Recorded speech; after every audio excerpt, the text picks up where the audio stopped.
Flexing.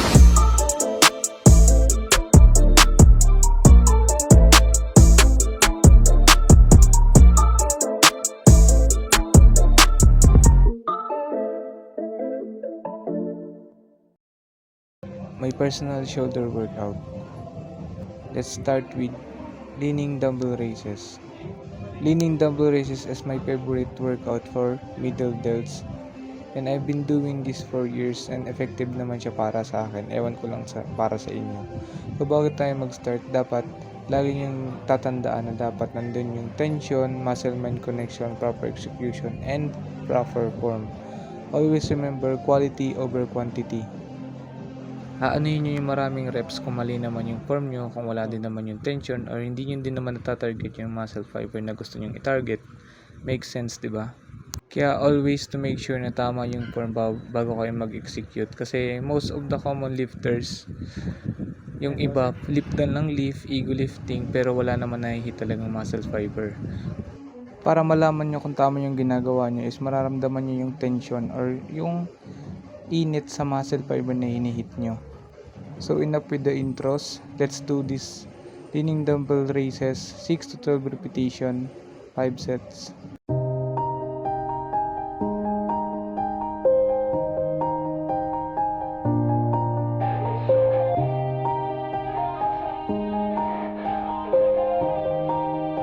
Make sure to squeeze 20 seconds after your workout para ma-maximize natin yung blood flow, blood cells sa ating muscle fiber. Our second workout called barbell upright row. This is my second favorite workout for middle delts and most effective workout for middle delts. We're doing 6 to 12 repetition and third set lang siya.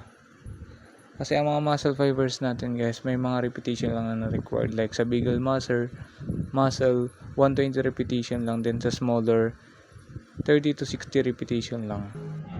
Barbell upright row last set. It's so cold outside. I'm alone, I'm alright. It's so cold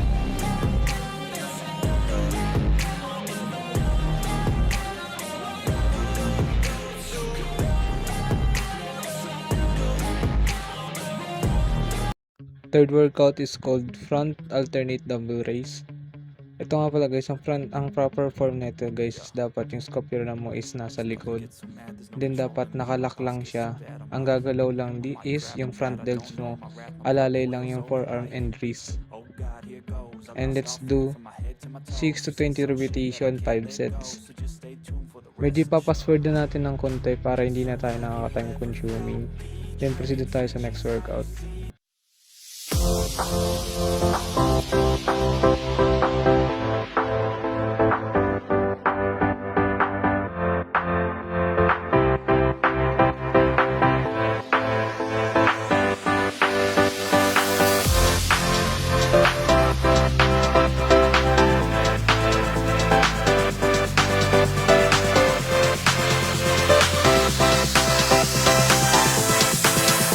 Siyempre pagkatapos ng sets, kailangan natin mag-squeeze para maganda yung blood flow natin.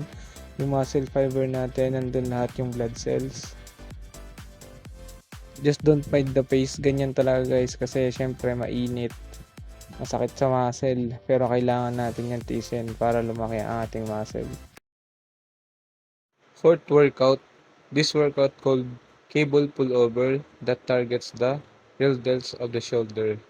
Ito nga pala guys, yung proper form na ito, dapat straight lang yung cable sa inyo. Then, kapag start position niya is dapat nasa eye level lang, then hilain niyo siya patalikod. Yung paghila niya sa patalikod, dapat may rotation siya na 45 degrees. Let's do this 5 sets of 10 reps.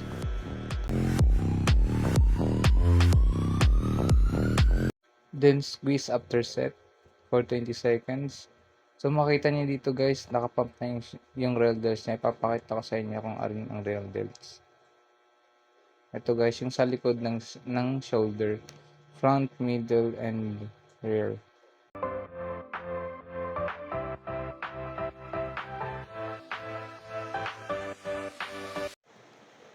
Fifth workout. Ito na nga pala yung magiging last workout natin for overall ng shoulder. This workout called overall shoulder press. Let's do this 20 reps for 5 sets.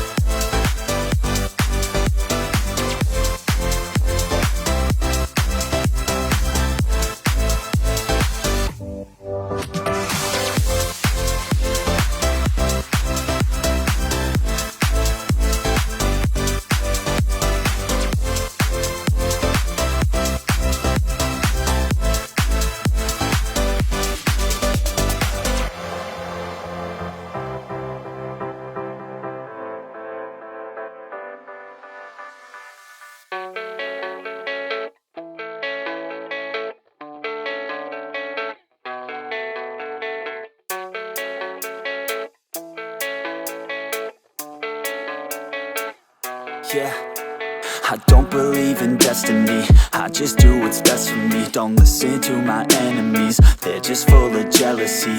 Yeah, this legacy, you